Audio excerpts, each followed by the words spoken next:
Hello, everyone. Welcome to the Horror Room. I'm Travis Bruce, and today I'm doing another indie horror spotlight. Today I have with us a indie horror filmmaker, and he has a new movie called Skelf.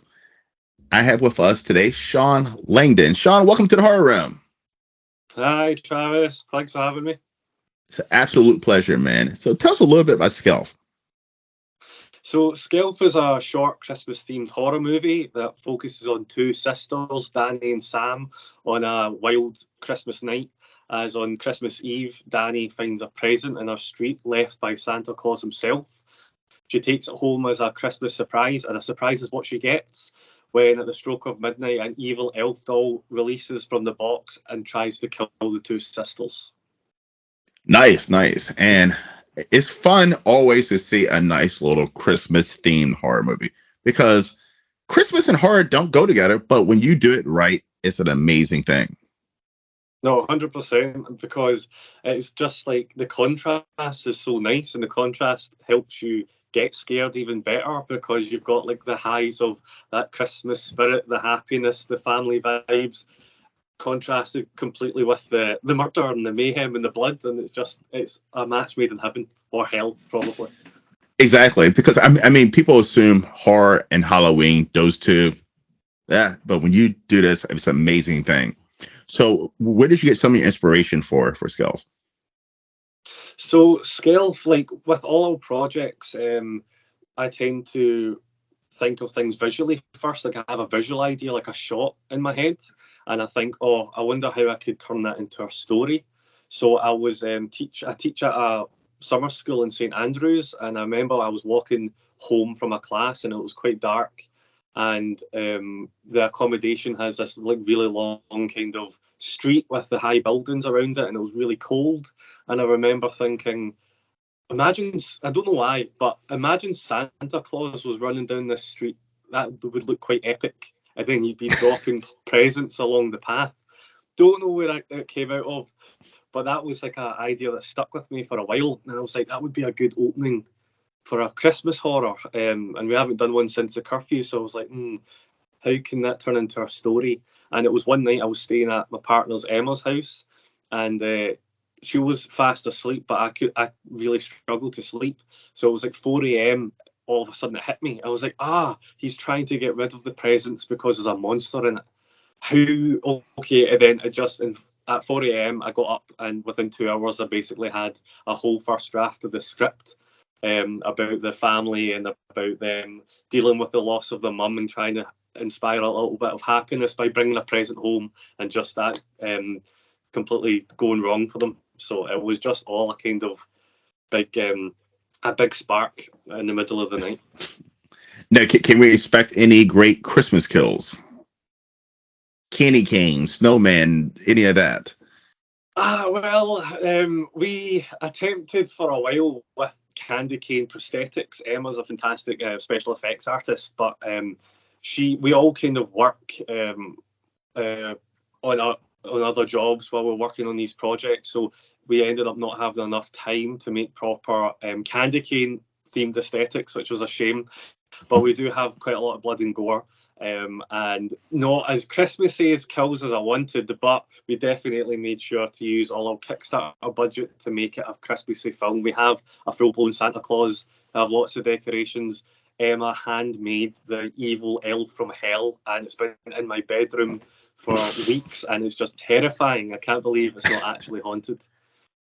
So there's a lot of good Christmas-inspired kills. Unfortunately, not enough snowmen physically killing people, but we don't have the budget for that. But we've made it as Christmassy as possible. That's amazing. That's amazing. Now, how long did it take from beginning to end, from concept to actual finishing the project? Did it take? So in October, we shot two short films. We did the 48-hour film project in Glasgow, which was great. And then the weekend after that, we did a short 3-minute film called Runaway and Hide that we made that we wanted to just get out. And I kind of wrote the Skelf, or the first draft of Skelf, in the first week of October, and just left it to the side because we had all these other projects coming up.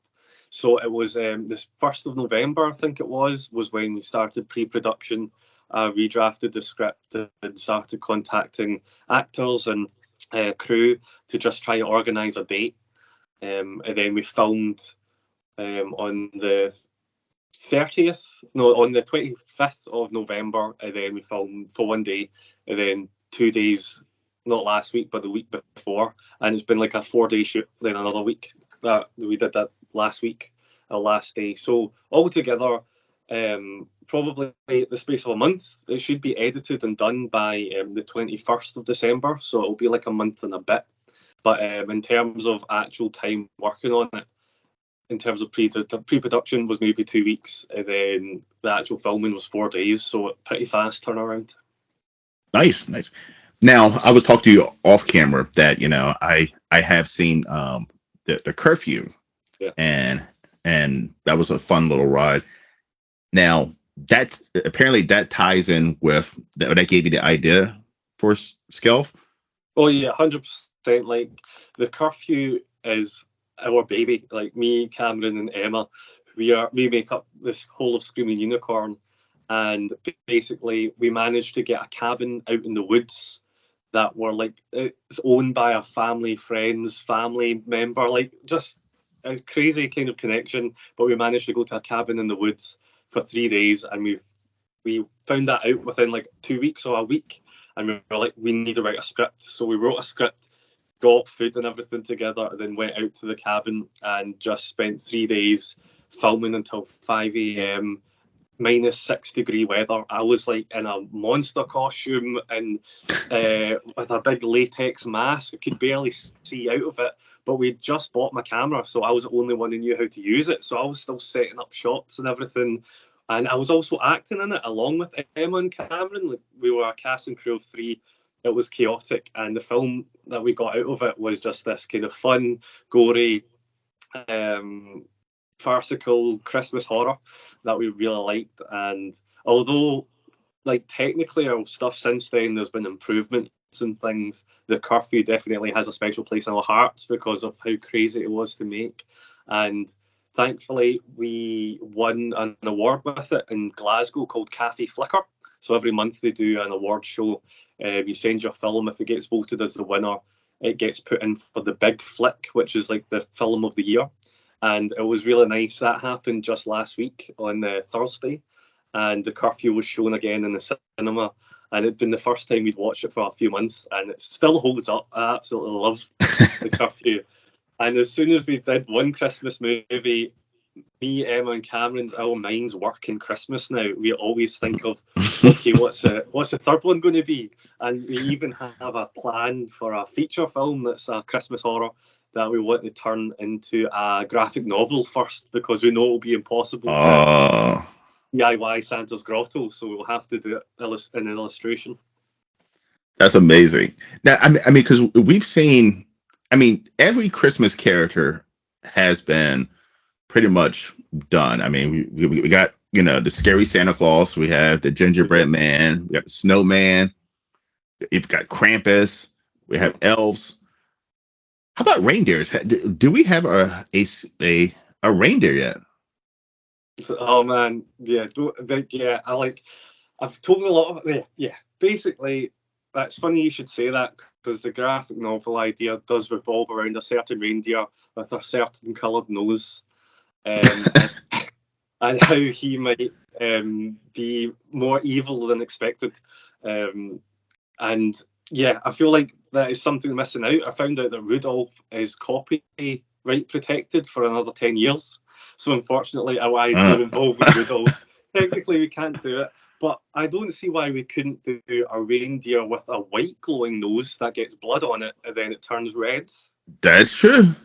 But yeah, we've got a whole feature film idea around an absolutely cannibalistic, evil Rudolph that's basically like Alien. Steven Spielberg, no, it was Ridley Scott said Alien was Jaws in space. Well, our Rudolph idea is Alien, but in Santa's Grotto with nice reindeer. So that's something I'm going to start writing and creating in the new year, and start trying to do the illustration and stuff like that for it as well. Yeah, because I don't think there's one out there. I mean, at least not one I've seen. There might be some kind of probably B movie ideas or Yeah. like independently produced, but definitely not came on my radar. And I love my Christmas horror movies, so if there is one out there, I probably would have found it. Yeah. So I was reading your mind, apparently. Yeah. Yeah, 100%. Like, if we need a co-writer in this, we'll come to you for Exactly. sure. Like that should be a thing. I'm like trying to think. Is there? So I've seen a lot of indie horror movies. Actually, I think. Actually, wait a minute. I think I interviewed somebody who was. I don't know if they came up with. I mean, if they went through with it. Actually, I think somebody was going to do a reindeer one, but I don't think they went through with it. So yeah, but no, there's not that. Elves, Santa, Yeah, snowmen. That's been done. It's been done. But reindeer. That's. I hope no yeah, one else this, is yeah. is listening to this right now. No, I'm joking. Yeah, I know exactly. Because I've told so many people about my kind of evil Rudolph idea, and I keep thinking, but please don't steal it. But hey, Hmm. you know, they can. There's not enough reindeer horror films, so even if they take it and make one, it still won't be the same as one I've thought of or the one you could think of and things like that. So Exactly. as long as it inspires people, then that's fine. Yeah, you got Rudolph, Donald Blinson, all of them, Donald Blinson's, all of them, Yeah. whole group killing. Yeah, No, it would be a dream for us to make like a Christmas horror universe, and then you can have like this Godzilla versus Kong, but yes. like Rudolph versus I don't know the gingerbread man, and they just have a massive fight in New York. And then you can even toss in some Hanukkah characters or so forth. Fighting the Christmas character. 100%. Amazing. Yeah, that's a bring in other lores, other beliefs, other religions, and just Yes. other kind of characters because too much of it's westernized anyway. So that's the spice that we need for sure for Christmas Yes. horror. Because we definitely don't have a Hanukkah horror, No. do we? Ooh. Oh yeah, because how many days of Hanukkah is there again? Is I it don't know how many 7 or days. 9? It's a Because lot of there could be days. like a murder in each one, and it's like a Hanukkah slasher killer kind of thing. And, Oh, I'm enjoying this. This is by far. and there has to What, be and there has to be a Dreidel kill, right? There has to be a Dreidel kill in a Hanukkah Mhm. horror. Oh, for sure. Oh, I'm going to be thinking about this all day now. You have no idea. I mean, like you said, just make a whole universe and have the Hanukkah versus the Christmas. I mean, just let them go at it. Yeah, no, exactly. And I just think because this is what's fun. It's what is entertaining, and it's so nice that yes, although the genre may be done a lot, there may be conventions that people are used to. Conventions are different than cliches, of course, because Hmm. genres need conventions. But it's entertaining. It's what people go to the cinema for. These kind of movies, you don't need big actors, you don't need big budgets. People will think, "Oh, that sounds great! A kill every night of Hanukkah. Let's go see that for an hour and a half and enjoy it." I mean, even like the big announcement is that the new Terrifier 3 is going to be Christmas themed and take place, Mm-hmm. and like everybody's jumping on Christmas right now. Everybody's jumping on Christmas, but they're doing the same thing. We need Hanukkah. We need some rain. We need some fucking reindeers. We definitely need some reindeers. 100%, yeah, because there was Violent Night and there's Terrifier 3, and that's why I keep thinking to myself, I need to write this evil Rudolph script pronto in case someone else takes it, or maybe it's a chance to actually get a script bought by a studio because I could be like, "Here, look at this, I've worked hard Yes. on it," but we'll see. Oh, and then you can go into another whole complete fucked up area too, where Santa Claus actually kills evil kids. I like that. I mean, I mean, no one has touched that yet. Most people are like bad adults he'll kill, but like Santa Claus is for kids. So is he really focusing on adults? I mean, no, that's very true. I like that. It opens up like him coming down the chimney, a wee kid getting excited, and he's like, Yes, slash. That would yes. be horrible. And again, it's subverting expectations. Some people might think, oh, in these films, the kid will be the one that's safe because the kid always survives in horror movies. But they can change it right from the first opening scene. Santa's like, no, this is what I do. And like puts a kid in the sack and runs away with him.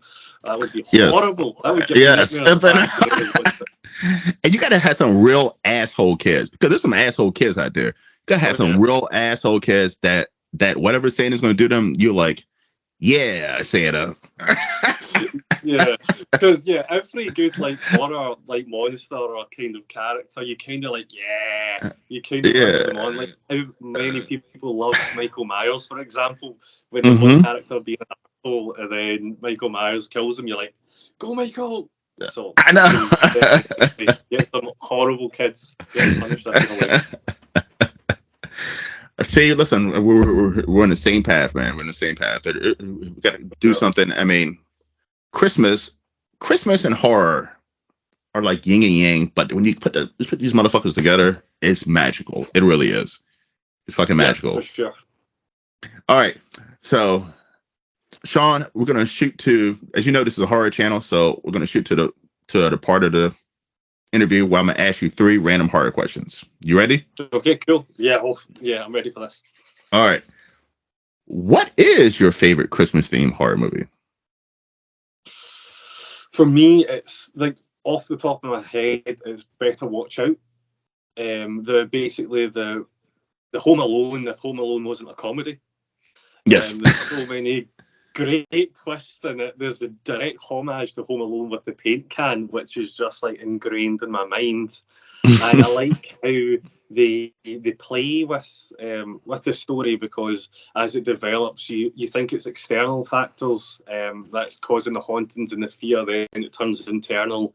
Your perception of the characters completely changed, which is fun. It really keeps you on your toes. And I love Home Alone. And Home Alone is technically what's the word? It's controversial, because some people say it's not that much of a Christmas movie. No. It's just set at Christmas, but nothing Christmassy happens. So I guess the good thing about Better Watch Out is it's very Christmas themed. Probably more so than Home Alone, but I just love the kills in it, the acting from like the younger actors, because they're like teenagers. Like early teens, and their performances are fantastic as well. You really, really hate them, yes. Which is always a good sign. So Better Watch Out would be my Christmas horror pick. That's a good one. And by the way, Home Alone, watching them as an adult right now, you're like, oh, like, because what's the name? Kevin be fucking those 2 guys up. I mean, I know, like brutal. Like brutal. Like those traps are brutal. They are horror movie. Those are definitely like Saw level traps.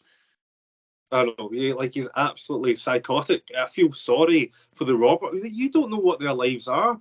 I felt bad for them as a kid. I felt bad for them as a kid. I'm like, oh my goodness, like that's horrible. Okay, Kevin, you're going way too far. Yeah, no, exactly. It's just crazy, and it's so funny though, because I remember watching it so innocently as a kid and thinking like, yay, yeah, set up like when they heat the doorknob and stuff like that. Yeah, it's funny. Watching it when you're an adult, the way it prints on his hand and stuff, you're like, oh, they nailed that. The one stands in and he's covered in tar and stuff. I just think, oh, that is way too much. That's not self-defense. That is overkill. Yes, you're like, this is a horror movie. It really is. Yeah. If you look at it, it is definitely a horror movie without the blood. Well, there's some blood in it. Well, without the gore, I should say. Yeah. Well, that's what they do say that, and that's what I always love. See, I started out like filmmaking, making comedy sketches and things like that. I'm a huge like comedy fan, and that's what inspired me to get into like acting and filmmaking. And it wasn't till like quite recently I really got into horror, and I realised that comedy and horror, they're the exact same, but with a different soundtrack. There. Or it's the fact that in horror, characters can die. In comedy, they can't, no matter what you throw at them. Because you see, like, even Charlie Chaplin and stuff like that, films are falling off the buildings and things like that. Yes. Or in Will Ferrell movies and things, like people getting heartbroken and they're losing their jobs and their families and stuff like that. And that is, like, horrible. But because it's, like, a nice soundtrack, and the character doesn't actually show blood or anything if he gets punched 1,000 times, it's funny. But then if you change it horror, if you change the soundtrack, it would become a horror. Because I always say, like, I'm not the biggest fan of the Friday the 13th series. It's probably ranks towards the iconic ones. Probably, Yeah. but the reason why is because it's so campy. Like it's so campy and goofy, and the characters are like cartoon characters. So it's like Yeah. do. Where's Jason? Oh, knock my head off. It's just so cartoony. Yeah.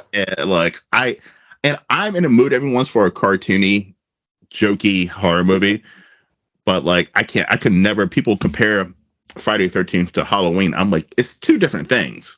It's two different styles of movies. One is campy and jokey, and one is horror. Mm-hmm. No, for sure. And there's like sometimes, like you say, it's nice to have those caricatures of people in horror films. It can be quite relaxing, lay back. You know these characters. You know that jock and the cheerleaders went upstairs to have sex. The nerds went out to smoke weed. One of them's going to die at some point. It's like sometimes it could be nice, but it's when it's so overdone. I really like films now that still use like the kind of cliques but put a twist on them.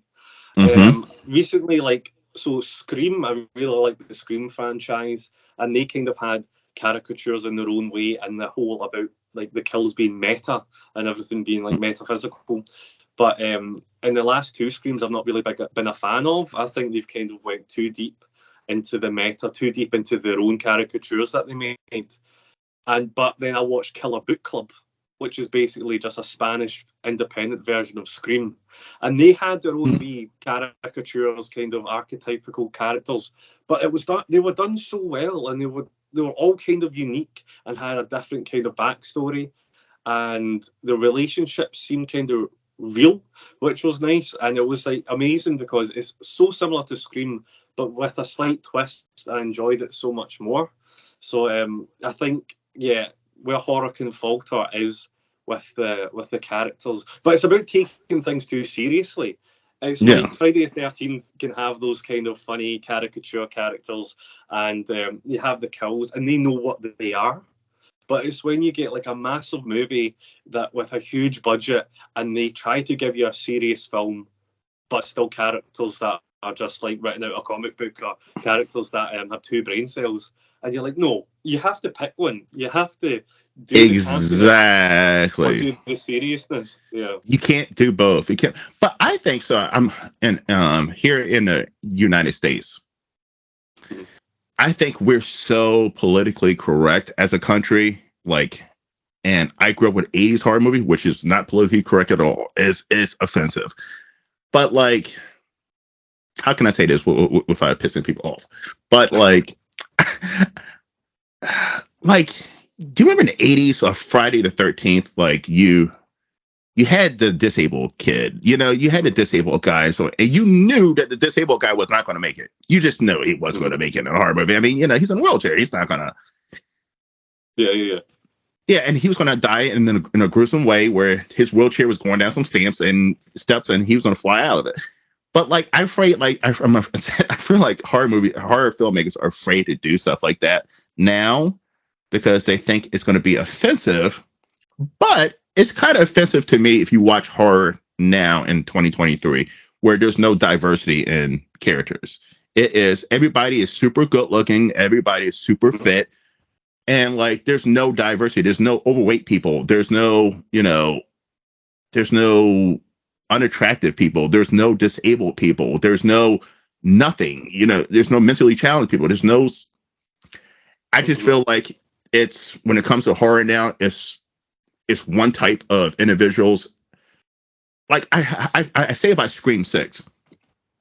You're telling me I believe they were at Columbia University. I believe that's the college they're at in New York. You're telling me that there's not one overweight person there, or there's not one disabled person in a wheelchair.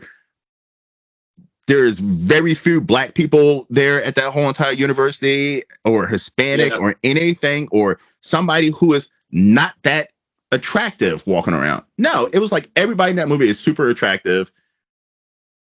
And I'm stop. Horror movies back in the day, it was more diverse. Everybody got it. No, yeah, it was so much more representative of the nations that were made in, kind of thing, in British films, American films. Partly must be because of the fact they want that high budget. so they could only get a certain amount of actors who would be more like working class and more like working actors than the big names. But you're right, like disabled characters of different yeah, like with learning difficulties and things like that, and mental disorders and things. It's like they were in these films, and I think that was representation. You have there's disabled people in the world. There's people with of different nationalities, of different races, and in universities and high schools and workplaces and things like that. And you're right, now it's all one type, or these are the exact kind of people that work here. Like Franklin in Texas Chainsaw Massacre, a character in a wheelchair. And he's so pivotal to the movie, and his performance is fantastic. And you're like, why don't you see that anymore? I can't remember what it was, but I'm pretty sure there was a short film as well with a character, and she's only got one leg, and the killer steals the leg away from her, and she's like struggling with it. But that's like a real life situation for someone with that. With someone with an amputated leg, so it's real to them. It's also scary. It makes us think. Imagine we were in a scary. You know what I mean? So it's like the vulnerable people, and when you represent them in horror and they get murdered in horrible ways, it makes you think, oh wow, even the most vulnerable are like able to get murdered like that. We need to watch out for these people. We need to watch out for ourselves. It just makes it more real, more diverse, like you're saying. And you're right. It's just these kind of blue collar, like cookie cutter casts for films. Yes. Now. And it's like, I went to school and my school didn't look like that. Not everyone was no a white model kind of thing. It's just yes. like even like the nerdy, unattractive chick in these horror movies are like a fucking 10. They're just wearing glasses. They're a fucking 10, but they're wearing glasses. And I'm like, but like, I mean, this is the 2000, the 2020s horror movie characters, 100%. You got to either have a gay character or a lesbian character, right? You got one of them. Then you have the biracial character where they're half black or half black and half white. You got to have that. Yep. So, but you can't have a full black character. You got to have a biracial character. So, yeah. And then you have the super good looking white characters, all fit and good looking. And like, that's not how horror movies used to be. Like horror movies used to have, listen, do you know how terrifying it must be to be an overweight person and you got to run away from a killer or some zombies or something?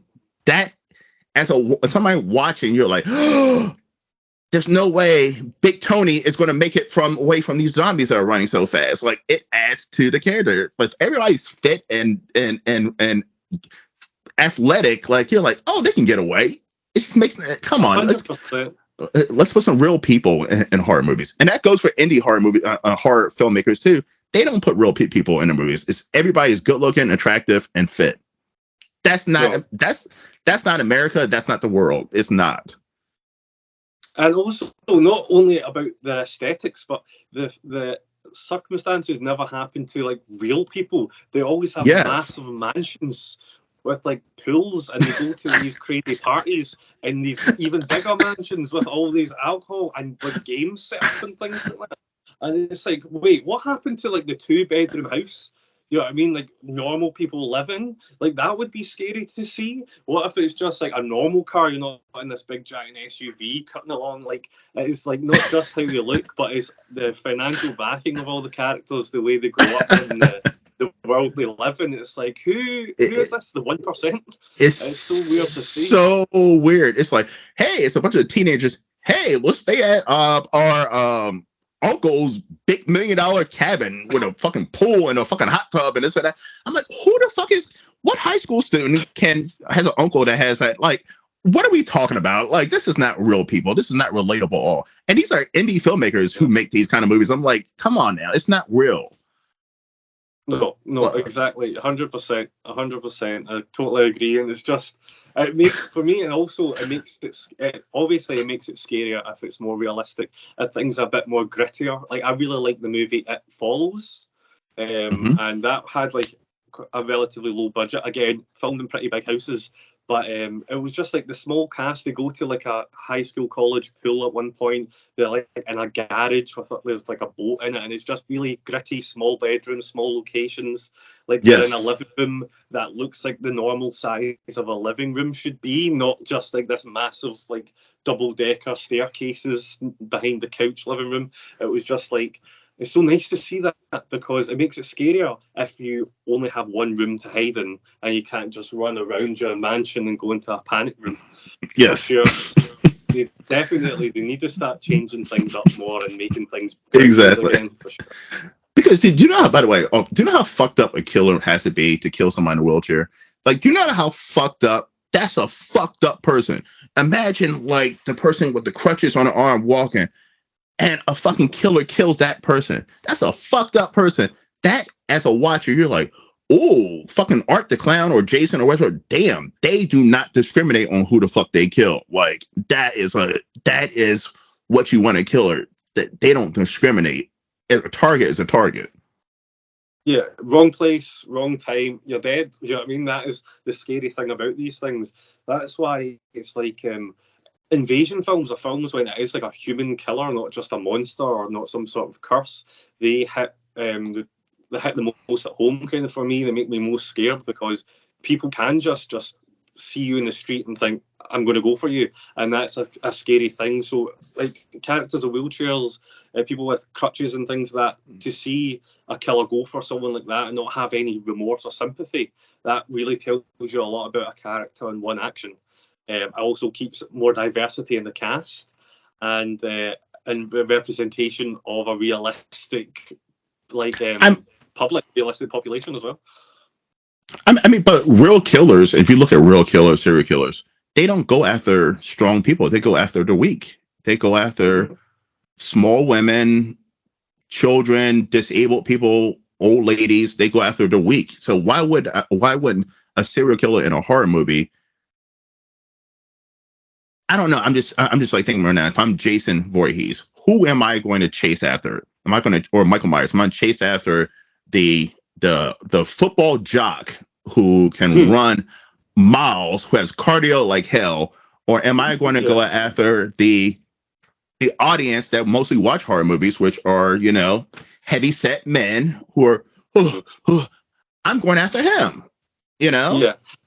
And what I like about having those characters is you always, in films where they actually do have characters like that, the characters have to have that conversation of, do we wait back? Do we hold up and wait for so and so who can't run as fast? Or do we help them get out and stuff? It's like, do we carry them? And they have to have that conversation. There's always that one person that's like, leave them, throw them at the killer. And I know. It creates more conflict. It makes it more exciting and interesting. It does. It brings out people's real colors. It brings out the real survival aspect of human beings and the survival of the fittest. If, you know, and I watch horror movies all the time, and, you know, someone always breaks their fucking leg, and they're like, oh, and the person's like, oh, leave me here. No, we're not going to leave you behind. And now you're dragging this person around. And as a watch, I'm like, you leave that motherfucker behind. They're just slowing you down, right? Yeah. I would leave that person behind in real life. So don't be with me in a horror movie and you got a bum leg, because I'm not dragging you and slowing myself down. So, I mean, as a real world expert to that survival aspect, if you got someone who's in your group that's in a fucking wheelchair and some shit is coming, it just adds a whole another level of what we will do, or how low we will get as a human being to survive. Yeah, 100%. It's funny you say that, because for ages I had really bad knees, and then I got knee surgery, and now my knee's fine. But whenever we would talk about like, oh, who would survive like a murder spree, my friends Emma and Cameron would always say, you'd be left behind. We would not wait for you if you hurt your knee. And I was like, thanks, guys. No, you're totally right. You find out who your true friends and you find out who your true friends are in that situation. Yeah, you do. Thankfully, the surgery means I will run away from the killer probably faster than that time. Yes. So I'll remember that if it happens. You say you were going to leave me, so I'm gone.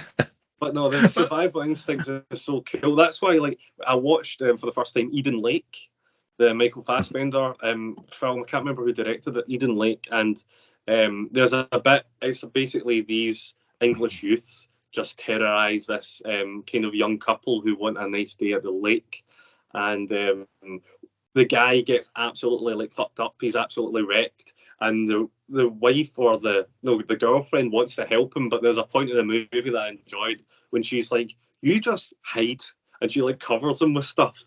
And I was like, yes, because you can't just carry this grown-ass man. I'm so glad they didn't make that entire movie just be about them two, because I was like, you've got to just at some point, I know you love him, but put a tree branch over him and then run if your legs are okay. He doesn't have feet, and you're just going to take him with you. No, I'm sorry, no. I'm not taking anybody. Listen, listen, especially an adult. I'm not, if Jason is coming after me and you are laying on the ground with a broken leg, I'm not going to. It's not. What's the point of both of us dying? You know what I mean? Like, in that situation, what's the point of both of us dying? Like, you can at least slow them down so I can at least get away. You know what I mean? He can be focused on you while I get away. I mean, that's fair. That's fair. I wouldn't want someone risking their life to save me in that situation where I'm going to slow them down. That's true. That is a kind of thoughtful way to think of it, I guess, from your point of view. You're like, if it was me, you leave me. I mean, I know I'm definitely the kind of person that, like, someone would stumble and I'd take a pause, I'd lift them up, they'd run ahead of me and close the door. And then I'd be like, oh, yes. I know that would happen to me. I'm just that naive. That I definitely, and it'd probably be my closest friends or probably be my girlfriend Emma, and she'd just be like, there wasn't time. And I'm looking back at the killer running towards me. I'm like, I've got at least 30 seconds, open the door. But these are just things that go through my head. But no, that's the person I'd be. Oh, I just saw that recently in the movie where somebody was letting someone in, and that person pushed them and then closed the door and behind them, and they got killed. And I was like, see, in horror movie situations, you can't be nice to strangers. You just can't. No, that's true. Yeah, especially the strangers when they're like, let me in, and you don't know actually what's happening yet because your character doesn't know the chaos that's going on. Someone's like, let me in, please. You're like, you could have been the person killing people. No, I know you're a complete stranger. I just open. Listen, I don't open doors for strangers. like Bird Box. Like, I really like Bird Box, but that bit when they're all living in this one house, I'm like, is that real? Like, I know it's like supernatural and stuff, and if we're talking about realism, then it's out the window. But I'm like, would these people just invite them into the house? Exactly. Killings going on. But yes, but listen, I want some more real characters in my horror movies, and it sounds like you do too, Sean. I want some real characters that represent us as people, as Americans, as Europeans. Who are we? Listen, we're overweight. We have disabilities. We have mental issues. Mm-hmm. Most of us are either average. That's the term average. Majority of the world is either average or unattractive. That's us. Yeah, I mean, for me, it goes that there's that whole other level to this kind of conversation, and for me, it's like the class system.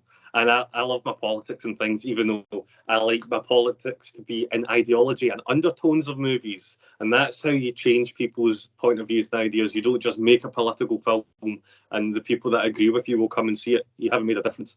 But for me, it's like the actors now, so many of them are such like higher class and upper class, and they've came from connections that are the dads or the mothers or producers or agents and things like that. And acting back in like the early days, even the 70s, as late as the 70s, were working class people that were doing the job. They just got out of the army or something like that. You know what I mean? They've fallen into it.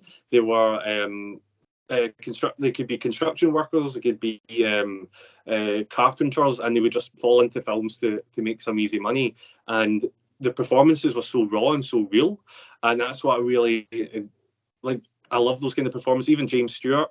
If you look at obviously classics like Pacino and De Niro and things, these kind of guys are really hardcore, really salt of the earth people. But now with cast, you get these actors that are young, even some of the older ones, but they have these crazy connections, and they went to insanely expensive private schools. and insanely expensive acting academies.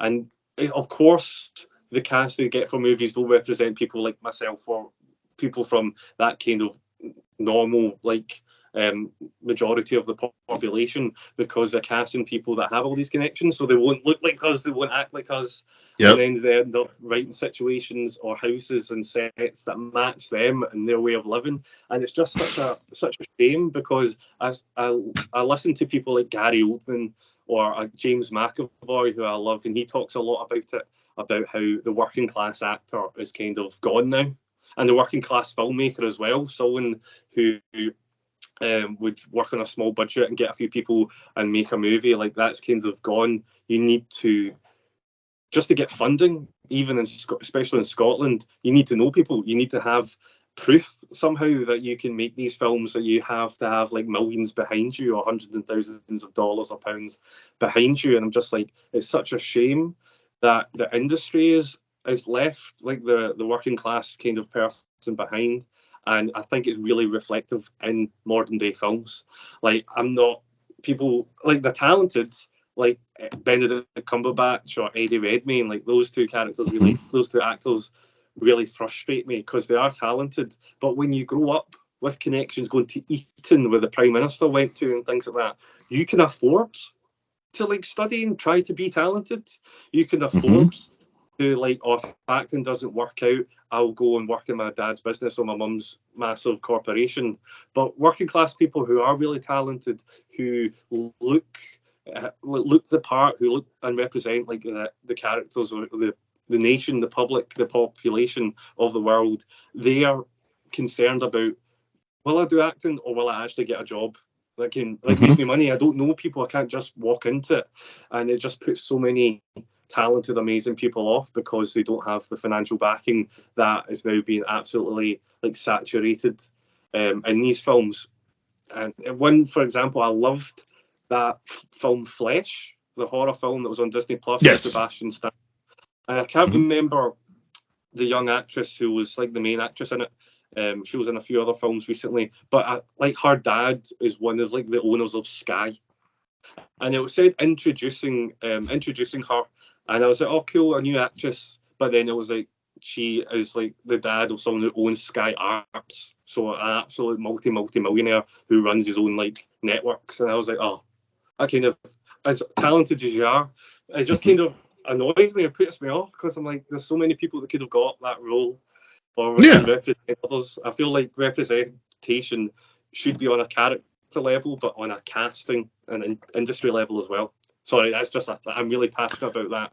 About like the working class. So I agree, and I agree. And listen, addictions, like most people in probably Scotland, like the US, have addictions, and like, let's have some drug addicts, let's have some alcoholics characters. Like, I mean, is that not us? I mean, but everybody I see is like recovering. I'm recovering.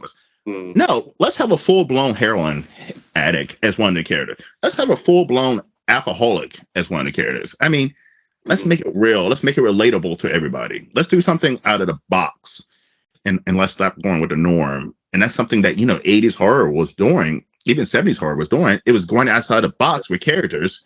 And then something happened. I'm going to tell you what happened. Scream happened, which I love Scream. But Scream made a cookie cutter. This is how horror characters look. This is how horror characters look, act. And ever since then, that's been the mold of how horror characters look. Yeah, no, yeah, totally. Yeah. Yeah. It's just, it's one of those things. Yeah. I mean, you can't tell me that there's no college students or high school students in these movies that are poor. They're like, oh my goodness, I got to work this night job full time just to form my way to college. No, everybody has money. Everybody's good looking. Everybody's in shape. And I don't feel like that is great representation of the horror community as well. I don't think most the horror community are rich, super good looking, in shape, running around fit with, I don't think that even represents the horror community. No, for sure. It's like all the characters like you're describing, they're just so well polished and so perfect, and they don't really have problems. Give us some problematic characters. You can still be a nice person, but be mean sometimes. There's a difference between like who you are as a person and your actions. Like, it's nice to follow characters that are a bit problematic, that aren't perfect, because you still want to root for them. If a character needs to suss their own problems out, you can like back them and hope they do it. And sometimes it's nice to see a character falter under pressure, like when they have that decision, will I save the person or will I be selfish? Sometimes it's nice not to just do the classic save. It's like, no, I'm going to run away. And exactly. like, you don't like it, but you do, because I takes a know. lot of guts to write that, a lot of good performance skills to act it properly, and definitely makes it more enjoyable to watch. Someone with people with actual problems, actual issues happening, not just like, because high school drama can be really serious, but so many films it's just so superficial, and it's like, no, give us people dealing with stuff. Like, I watched Carrie for the first time, and like Carrie's going through some shit. Yes. Like, Carrie's mum is awful. She's like, doesn't know which way is up. Like, I feel for this girl. And then I'm also like, but she's weird. And the other kids don't think she's a weirdo. So I totally see like their point of view, and then their relationship with their friends is hostile and like fake. And I was watching Carrie, like, no one here is perfect. Everyone's kind of a horrible or strange person. And I absolutely loved it. Felt like high school more than most horror films do. And I would love to see a horror movie. I'm pretty sure it's happened for, but I'm trying to think. I can't. I'd like to see a scenario where like the asshole jock guy is the final guy. He's the one who walks away. I mean, he's the biggest, he's the strongest, he's the most athletic. So he probably has a better chance of getting through this obstacle with Michael Myers or Jason than anybody. So I would love to see him win. We're sitting around watching the movie, you're like, well, that's fucked up. He's like, this asshole is the one who fucking lives. Like, yeah, for sure. Like, one of my favorite films of all time is Train to Busan. The Korean horror film. It's just incredible. But then there's obviously that absolutely horrible character, like the train owner guy that literally just throws people to zombies constantly, and he makes it right through to the end of the film, and you're like, oh my god, die! Why haven't you died yet? And it's because they've stayed true to him. What would he do in these situations? He would throw people towards him. He would hide and be cowardice, and it makes you hate them. But it makes you feel things. It makes you react. Like watching Barbarian, which might be one of my favorite horror films. Love Barbarian. Love it. Couldn't believe how good it was. But the male character, I can't believe I've forgotten his name, because he's Justin Long. Justin Long. Yes. Legend. Like, he's so evil in it. And right up to the end, you don't know, because of the kind of film, will they keep the arsehole alive, will they not, and things. So it is nice to have that kind of change, that difference. And yeah, I would love the jock guy as an absolute horrible person to survive one, because not everything has to be a happy ending. Not everything has to be so perfect and lovely, because the world's not. And it's okay to anger your audience as well. It's okay to make your audience be like, what? Because it's a reaction. Any reaction is a good reaction. You just don't want to bore people. Exactly. Exactly. Because I think in the 60s, 70s, maybe in early 80s, men, if a killer or a man was coming after a woman, could be a complete stranger woman, excuse me, step aside, young lady, I got this, right? That's not how it is in 2023. Most men are just going to look back and be like, oh, her ass is about to get killed. Let me go over here and mind my own fucking business, and just, that's how it is. And like in a horror movie, I would like to see that. I would like to see a guy looking and like, okay, she's gonna strangle it over there. Let me boop, boop, boop, boop, boop, and drive away. Like, that would be amazing. Because I think that's I think that's a real move that a lot of men would take. Yeah, it's the conflict in the person's mind. That's what's interesting about it. Like, I haven't seen it, which is bad, but the beginning of, is it 28 weeks later? The one, I think it's the beginning of that with Robert Carlyle, and he's sprinting down a field, and he leaves his wife and kids, and they all get eaten. And you're like, who is this guy? That's not the kind of hero we're used to in these movies. He's not the ex-army vet that's going to help save people by killing zombies. He's just like, my wife is running slow. I know. especially like in more kind of modern settings, like you have. Unfortunately, it is very often, but it's like if you have men coming up to women, or coming up to, or like smaller, more vulnerable individuals, like on nights out in the street and things like that. I know so many people, or you hear stories of someone on their phone and they hear what's going on, like domestic violence happening or something horrible like that, or just some sleaze being really like aggressive, and the people ignore it. There's so many people in the world that ignore things like that and don't just step in and say, They really "Hey, what are do. you doing?" Like the movies, and that is something that we could see on screen, because it gets political that way, because it talks about a situation, a crisis that's happening, this kind of ignorance of problems going on and selfishness, but it can also bring you into the character and they feel guilt, or do they not feel guilt. It's just an interesting way to evoke emotion, and without staying like, oh, you're the knight in shining armor kind of thing. Yes, because I'm not going to say what I'm saying, but I'm going to get in some trouble. But now about to say, like, and especially in the United States, and I do not agree with this stance at all, but there's a lot of men in the United States, because women are asking for equality. They're like, okay, well, if you're equal, if you want equality, that means you're equal, then I don't need to help you as a man because we're equals. And that's a crazy way of thinking, but there's a lot of men who think that way that are not going to risk their life to save a woman. Yeah, that is, and it's so Especially, backwards, because equality is that if something bad's happened to you, then she should step in and help you, as you should step in to help her. It's not just you ignore.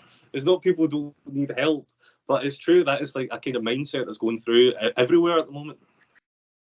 yeah, it's definitely backfiring on women. But I mean, listen, I don't approve. I'm not with that. So, but like, men have interpreted in their brains that, okay, men and women are the absolute same. So we don't, what I mean? A man can fight a woman and that's perfectly fine because we're equals. And it's a crazy mindset. It's kind of weird. Anyway, No, yeah, I totally get you. yeah. All right, Sean, where can everyone find you, my friend? YouTube is our best place. Screaming Unicorn, that's our channel name, will come up if you search Screaming Unicorn on Instagram and Facebook as well. We have a website that we keep up to date with weekly blog posts, and we have our behind the scenes photos and everything, and in-depth descriptions of the films. We also have our Screaming Unicorn family on our website. So everyone we work with, we put their picture up, their name and their role of what they would describe themselves as, and their socials, to make sure that if people need like a sound recordist, if they need an actor or an actress, that they can look at who we've worked with and connect with them, and try to network with people. So screamingunicornproductions.com is the website, and we do keep up to date with all most recent shorts as well, and that's probably the best place to find us. But of course on YouTube, a subscribe would be awesome, because we are making as many films as we possibly can, and we've got huge plans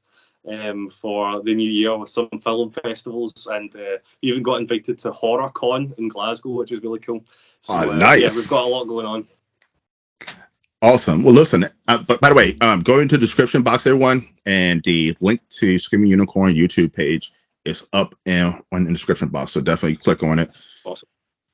Guys, check out my man, Sean. Sean, this has been a fun interview, man. We just went off into a whole rant about equality, diversity, killing, and so forth. And that makes a great interview. We just go into a rant. So. No, it's true. I absolutely loved it. Yeah, it felt less like an interview and more like a get to know you and a conversation. Exactly, man. Yeah, great minds think alike. Like, I'm already thinking non-stop about Christmas horror movies now. And you got to put a disabled character in that movie, Sean. Okay, listen. 100%. Obviously. We're about equality, right? We are. All about equality. Like, equality. And although, yes, I want elves in the film, there's all different kinds of elves. It could be big elves, small elves, you know what I mean? Definitely. Exactly. Room for representation everywhere. We all deserve to die, right? Everybody should die, have the right to die equally. Yeah, we all deserve to be in the hands of Michael Myers. No one is safe. I know. Although he did let that baby, didn't? I'm pretty sure he let a baby stay alive, He did let the and I baby was look alive, kind of annoyed about which I was annoyed to that because right before that he killed a little boy in a car. He broke the little boy's neck in the car. So he'll kill children, but apparently Michael Myers won't kill babies. So that West, Yeah, I maybe that's a think good no, he thing. should be firing that like a Oh my goodness! like an American football. Because come on, it's Michael Myers. They make him like this unbeatable, unstoppable killing machine, and It's it's just like an what? evil. Babies are cute now. Yeah, because we know that Jason doesn't kill kids. We know that Jason and Freddy, they have morals. Michael Myers kills kids. He don't give a fuck. But Mm-hmm. babies, apparently that's somebody he doesn't kill his babies. Fair enough. I mean, fair enough. Maybe he's got a bit of a heart in him or a bit of niceness, but I didn't think he did. Okay, but all right. So now you got me going on another rant. All right, so Jason will not kill children, right? But he kills fucking teenagers because these camp counselors are what between the ages of 14 to what 17? Aren't they not fucking kids? Even though they look 35, but aren't they not kids? No, yeah, exactly. It's like the line is very, very blurred with Jason and what is a kid. Like if they were in high school instead of being like the authority figures at the camp, would he be like, no, it's okay, we'll go for the teachers? Like I don't understand. Like, and also too, this is something absolutely disgusting. But these are pretending to be high school students, and they're having sex scenes and nude scenes and titties out and so forth. Like, isn't it a little weird that they decided to in these horror movies to make always the characters high school students Oh, and completely. Yeah. show sex and nudity amongst high school students? Like it's role playing, it's weird. Yeah. That is weird. Like college, you can understand, but when they try to play at that level, when they're trying to play so young and they've got parents that aren't even old and stuff like that as well, that totally doesn't make sense. It is a bit of a strange field to delve into with the whole nudity, the violence of it all. And I'm surprised that no one seems to bother. No one cares. Nobody says like Carrie, when everyone looks, Carrie is so graphic and everyone's meant to be like 15 in it. To now with modern like slasher campfire films, it's like just no one still care. Okay. Yeah. All right. Well, I was just curious about that. Listen, I'd love to have you back on the show. We can rant some more about horror, man. This was fun. I love it. I've got a lot of free time because all I've been doing is writing scripts, thinking of movies. So happily dedicate more time to chat to you, Travis. It's been awesome. Thank you so much for reaching out and having me on. No problem. And by the way, Merry Christmas, Happy Holidays, everyone, and you as well, Sean. And you got the sweater on. Definitely, everybody, look out for Skelf coming out soon. All right. Thank you for coming to the Horror Room. I'm Travis Bruce. I'll see you guys next time. Take care.